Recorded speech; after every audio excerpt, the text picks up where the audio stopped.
Hello and welcome back to our 11th episode of the Rule of Two podcast or show here on the C Cinema Reviews channel. We thank you very much for clicking on the video and hope you stay around and have fun while we speculate and talk about things that will happen in the future of Star Wars.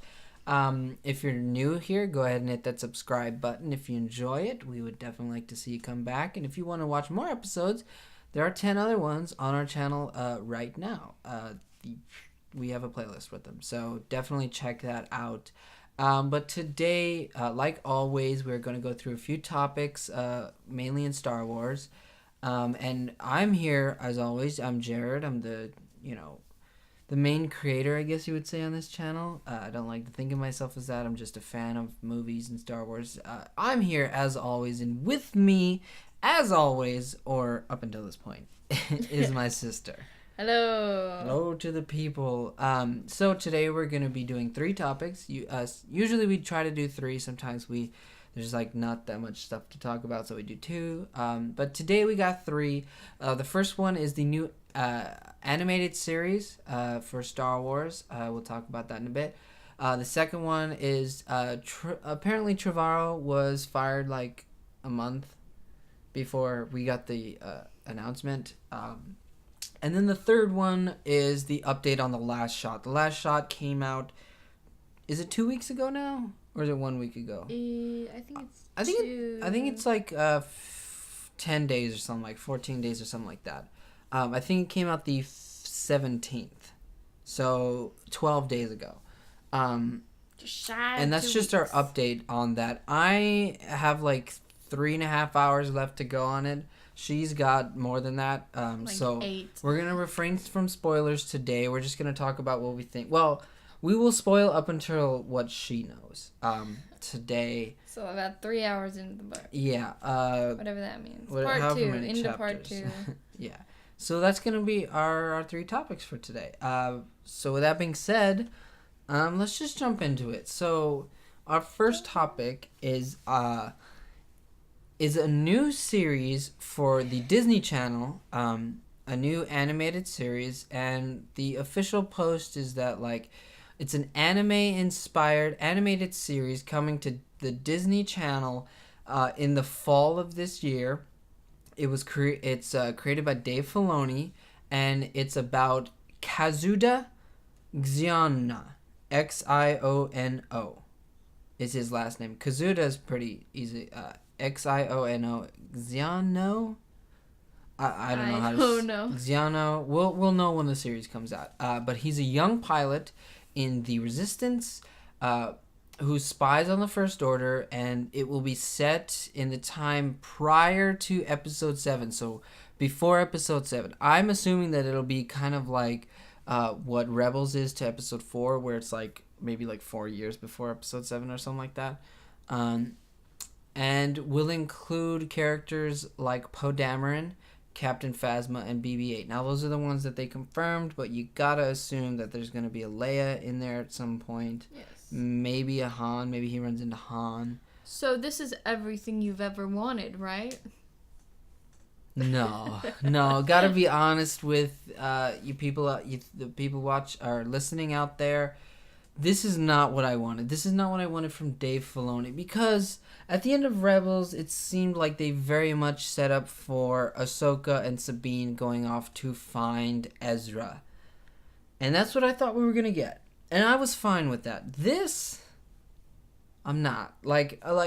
I'm not excited for this, and that's something that really stinks, because you have so much to do, you guys. Star Wars has so much to do. You have this entire time period between Episode 6 and Episode 7 where you have all of your main characters still around, still doing stuff that's very important to the galaxy, and the way Star Wars has dealt with this so far is that they literally care so little about our main characters during this time period. They're giving us side characters that we may fall in love with, but let's just be honest. Would I rather know about Kazuda, or would I rather see Luke Skywalker?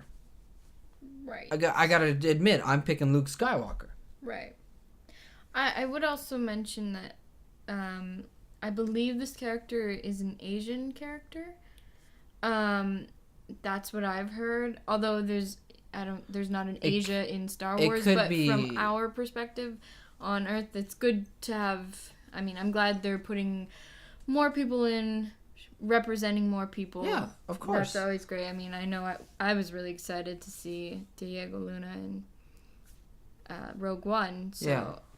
I'm glad they're continuing with this. It makes sense. And Star Wars has always been diverse. Yeah. Diverse. It's always expanded its reach as far as who they have cast in their thing. I think you're right. This is not what I thought was coming, especially from Dave Filoni. I wonder, because if this is anime, is it 2D? I think it is.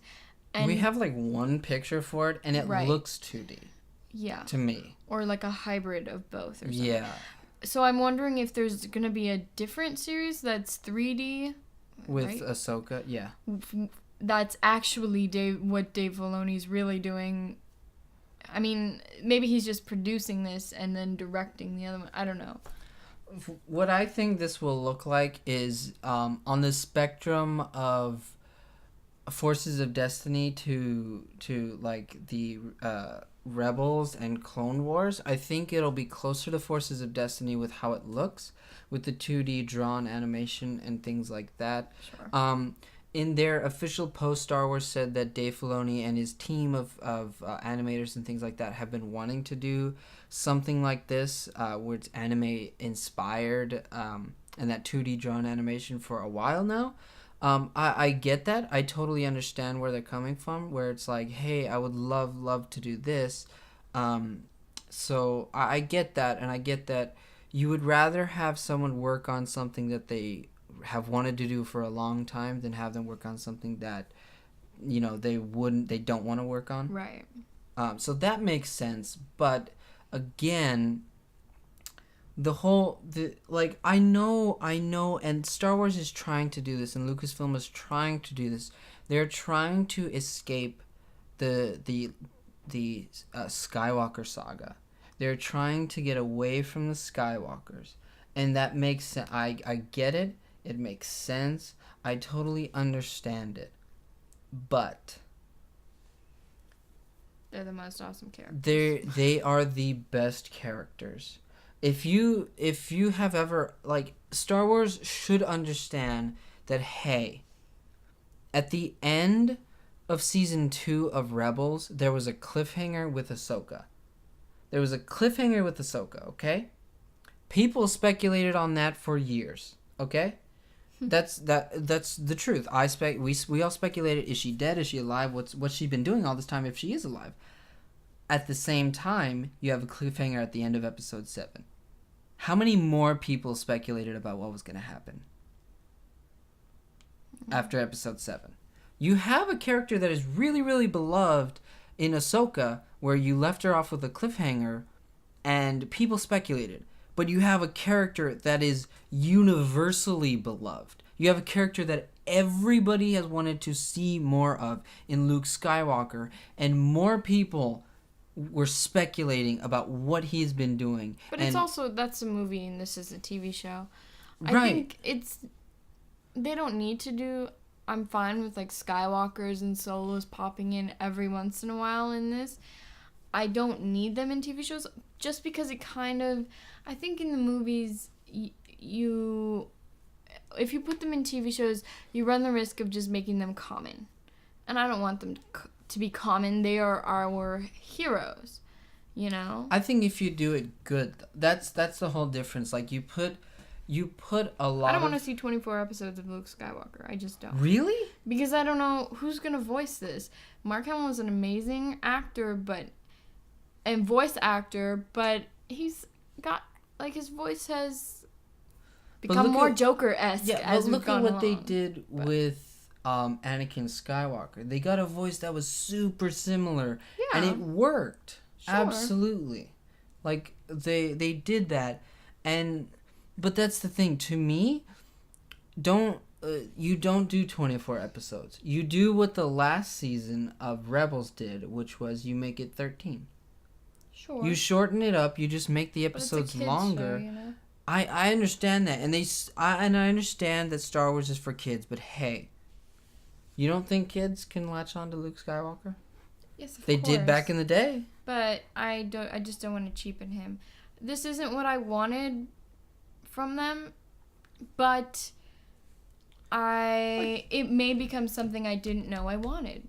Yeah, of course. I'm gonna watch it. I'm gonna watch every single minute of it. Because we're also getting people that we know, Poe and and Phasma. BB-8. Yeah, BB-8's just thrown in there because BB-8. they know that all the kids like BB-8. Yeah, Like Poe I want to see because you'll have this young character in Kazuda who is like he's a young pilot.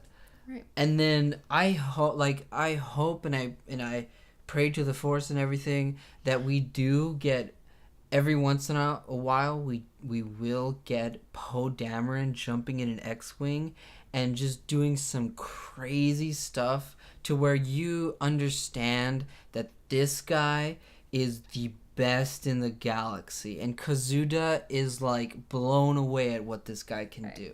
I feel like that's where you could do and really it's being good voiced stuff. by Oscar Isaac. Yeah. And Phasma's being voiced by Gwendolyn Christie. Yeah, which is great. Which is so great, and I would love to be like in Star Wars, and then like you forever can be used. Like you're forever gonna have a job. Like, yeah, of course. If Gwendolyn Christie never gets a job outside of Game of Thrones, Star Wars is there for her. Yeah. You know? It's such a great franchise. And it's something that I hope that there are, like, I hope that Poe is Kazuda's commanding officer. That is something that I wish. I don't know that it'll happen because he's, his order or his mission is to spy on the First Order. So it's kind of like counterintelligence, and it doesn't seem like Poe would be a officer in that regard. He's more of the, tell me where to go and I'll shoot him. Yeah.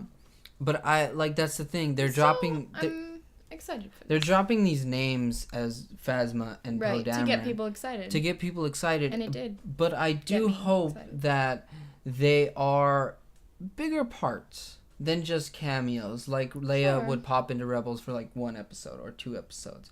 I do hope, it would be amazing if Phasma was the main villain, but since this is a show about a pilot, you're probably not going to have that because we haven't seen her fly anything. So you might get like some equivalent to like the Red Baron for the First Order, or maybe Kylo Ren pops in there. That would be amazing to see like. It would almost be like Vader in Rebels, where the Rebels are doing good, but when Vader pops up, it's like Kanan and Ezra have no chance. And it would be amazing to see like, Kazuda's doing so good, but then Kylo Ren comes in there and just he has no chance. Sure. I mean, sure, it might be a little bit more difficult because like Kylo Ren could literally blow him up. Yeah. So, but that would be amazing to see as well. To see these big characters pop in for an episode, make a cameo, but show you that, hey, Lucasfilm should understand that the people in the movies, yes, they can pop in for episodes, but make them important to the episode, not just a fun little cameo. Right. Yeah, but, I mean, overall, I'm excited. I like 2D better than 3D anyway. Yeah, Even though Star Wars has done great in the Clone Wars. Yeah. That was great. I'm excited for this. I can't wait to see the new characters. Yeah. And it's just to see how they expand the universe, I am interested in seeing how someone can spy on the First Order out in space. Sure. I would like to see if like he gets some cool modifications to a ship or gets a new ship that we've never seen before. Maybe. That would be pretty awesome, and maybe he has to go undercover for a few missions. It definitely is interesting. I'm not going to say that I'm not going to watch it because I am. I'm going to watch every minute of it. I'm going to be intrigued. I'm going to be interested. It's just that when you think, like, before this was happening, what I thought we were going to get is the Ahsoka and Sabine, and what I really wanted would be, like, a middle-aged Luke, and so this is not what I expected. This is not what I wanted, but I'm totally going to have an open mind to it. Yeah. Anything else you want to say? No. Okay, we'll move on to Trevorrow. Colin Trevorrow, who was the original director for Episode 9, apparently he was, it has been brought to light that he was let go of the project a month or two before the announcement happened. And this is something that doesn't surprise me at all, because it's Hollywood, okay?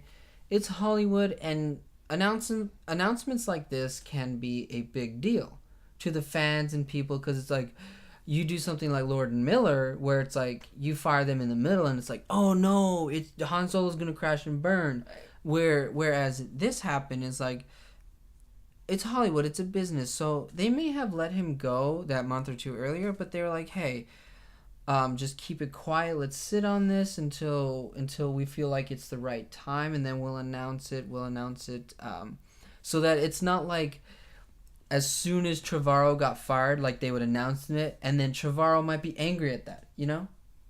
Sure. And then he could say, oh, they fired me for a no good reason. So maybe it was not only to control the narrative, but also to help Trevorrow step away from being let go and realize that it might have been the better thing for him. Yeah. I think this is a non-story, really. Yeah. Because, I mean, so many things could have happened. Why they decided to wait for a while. When they decided to put it out, that timing was whatever. And I think they also, it might have had something to do with that they just wanted to be able to quickly cover themselves with saying, it's okay, we got JJ. Yeah. So, but I liked JJ's movie. Of course. I liked it better than The Last Jedi. Mm-hmm. I think it was a little bit more mainstream, which I liked. But, so I'm happy with where we're at now, because I wasn't a huge Jurassic Park or World fan. So, I mean, I enjoyed it. It was fun. But, I mean, I wasn't, like, super hyped on Trevorrow. So, right. It's not really a big thing for me. Yeah, it makes sense. It makes sense that they would wait. Just because it's Hollywood, and Hollywood likes to control. If at all possible, you want to control what the media is saying about you. Yes. Not making the media can make the fans go into like a panicked state of frenzy or something like that. So controlling that is fine. And kudos to them, because they're willing to step in the middle of a production and say, you know what, this isn't working. Right. We want to make the best film we can make. Mm-hmm. Let's make a turnaround. Yeah. And it's a big deal. Like, as much as you can say, what J.J. Abrams did in Episode 7, like, yes, that's a big deal to bring back Star Wars and to make it good again. And yes, it's a big deal for Rian Johnson to keep that going and to bring in fresh, new, and, subvert our expectations and have the big twist or whatever. But it is one of the biggest deals, like, to bring the story home. Like, that's one of the hardest things to do sometimes.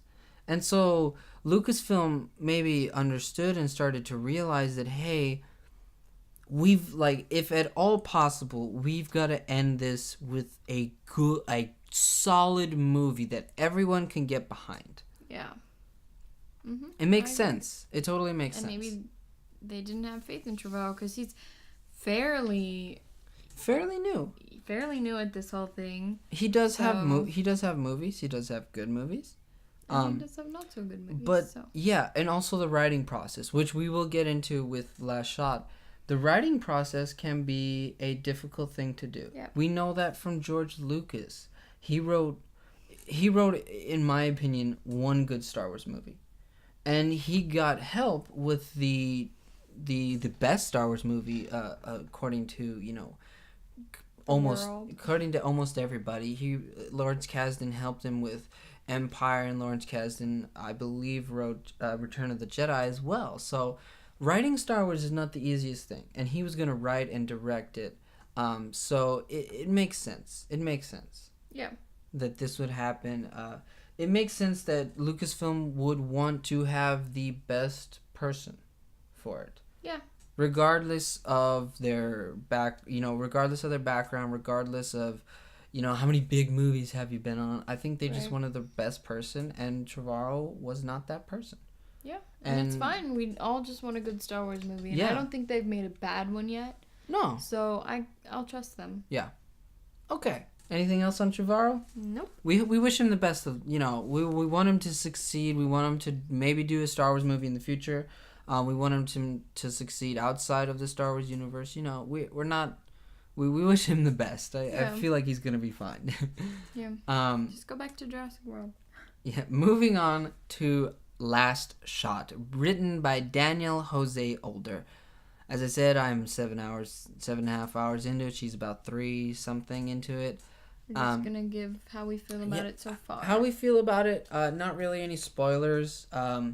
Just a bit of the plot. Not a bit of the plot, but a bit of a general plot. We'll put it that way. General plot as far as what's going on. What do you think of it first? Since you have the... What do you think of it? And then I will rebound off as far that. as the story goes, it's fine. Like, I'm enjoying the story so far. They, they have a problem. They're gonna go and try and fix it. The writing, it jumps around a lot, which can be confusing at certain times, especially when, like, you're dealing with new people and you're like, I don't know you, but okay, right. I don't have any problem with finding new characters, but sometimes it's hard to introduce them, and when you're jumping around like that, it's a little bit harder to keep track of everything. But other than that, I like the story. The characters are good. They're fine. They're Han, Leia, Lando. We love these characters. Chewie, yeah. Yeah. So, as far as the writing goes, though, he's not... Mr. Older is not the best Star Wars writer. I mean, I'm only 3 hours in. Yeah. So, take that with a grain of salt. But, for me, it's not the best. I can agree with that. And again, Star Wars writing is really, really difficult. Okay, so this is not a knock on Daniel Jose Older's, it's not a knock on him at all. It's just that he writes a good story. Mm-hmm. He writes a good plot. He writes fine characters and what the characters do in the plot. He's a good author. He's a good author. It's just, honestly, I feel like he does not write Star Wars dialogue well at all. And that's really unfortunate because you have some of the best characters with quick wit, snappy dialogue. You have some of these, the funny characters in Han and Lando and Han and Chewie, how they react off of each other. Mm-hmm. You have some of the best characters ever put on film, in a book, just some of the best characters ever. Yeah. And some of the best spoken characters and things like that.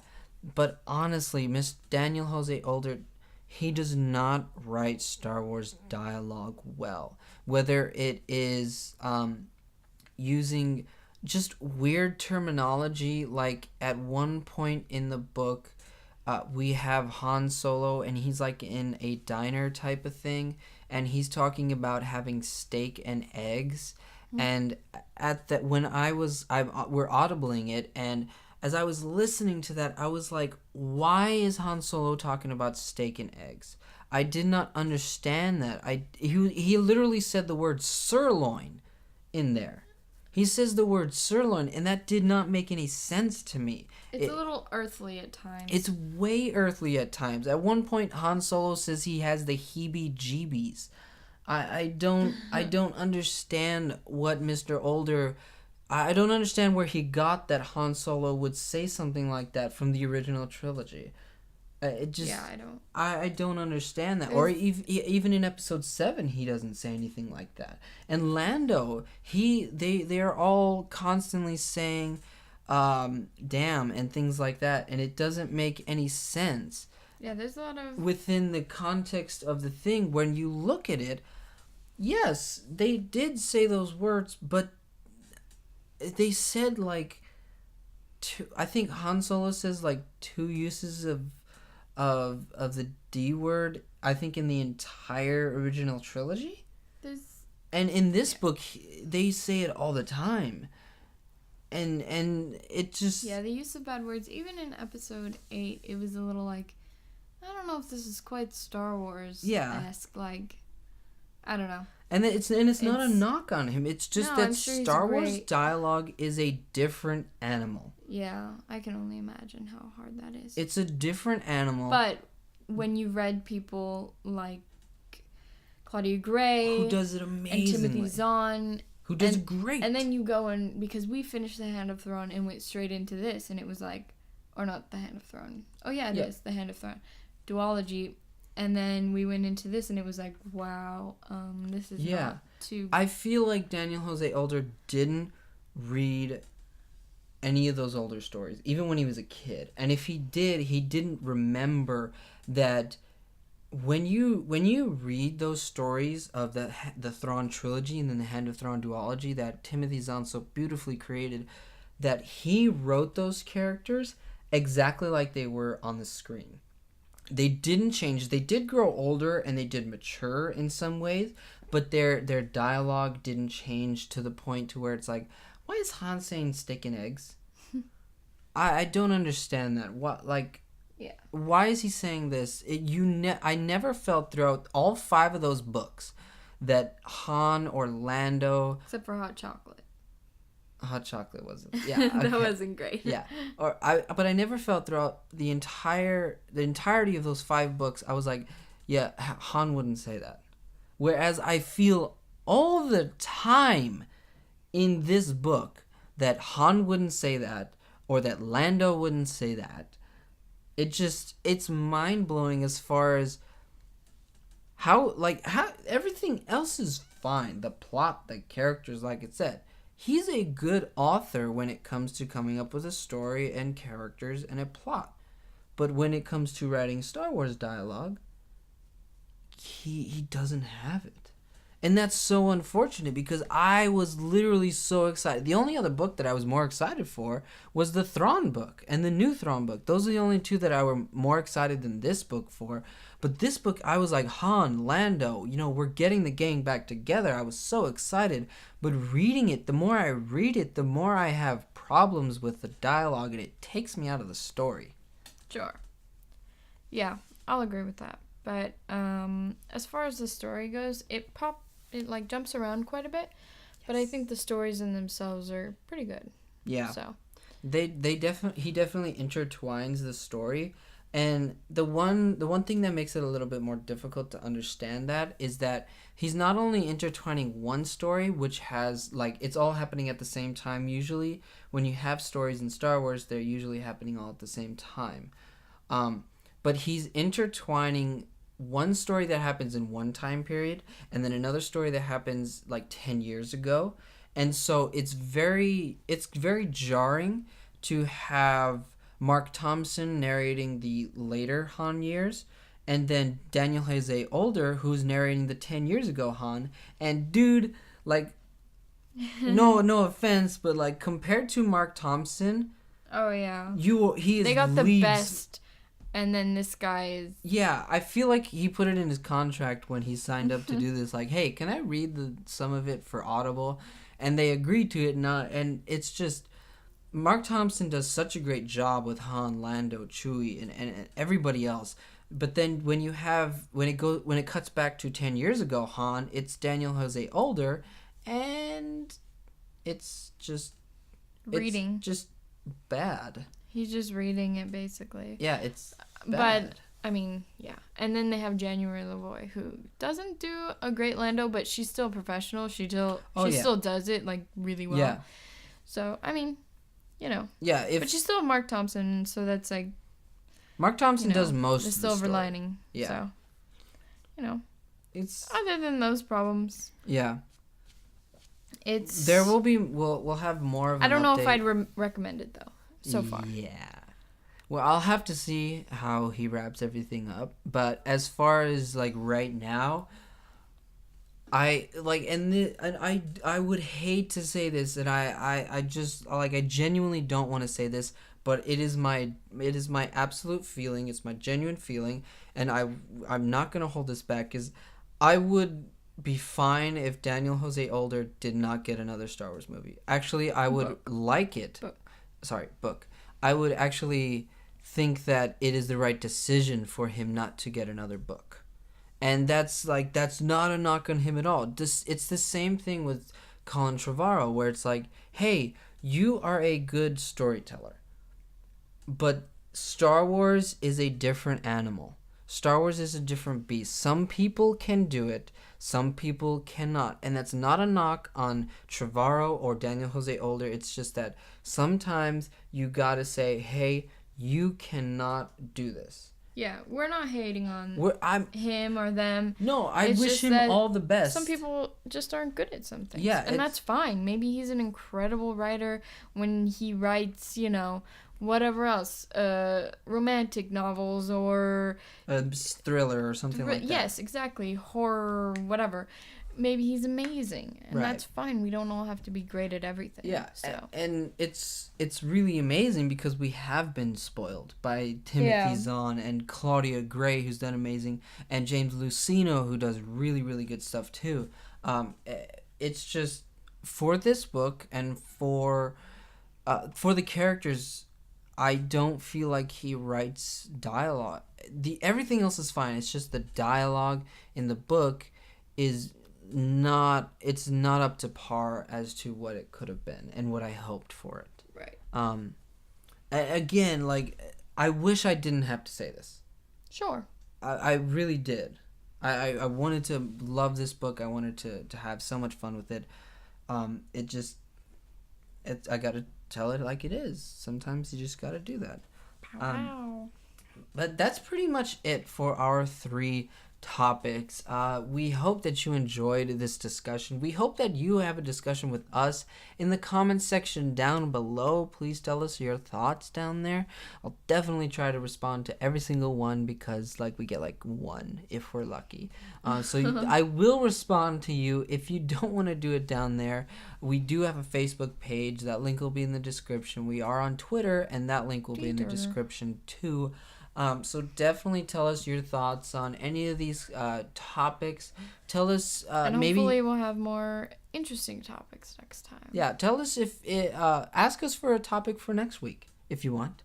If you think that there's something that we should talk about, if you think there's something that you would like our honest opinions on, definitely tell us in the comments section down below, or Facebook or Twitter. We thank you so much for listening to this episode, and may the Force be with you. Always.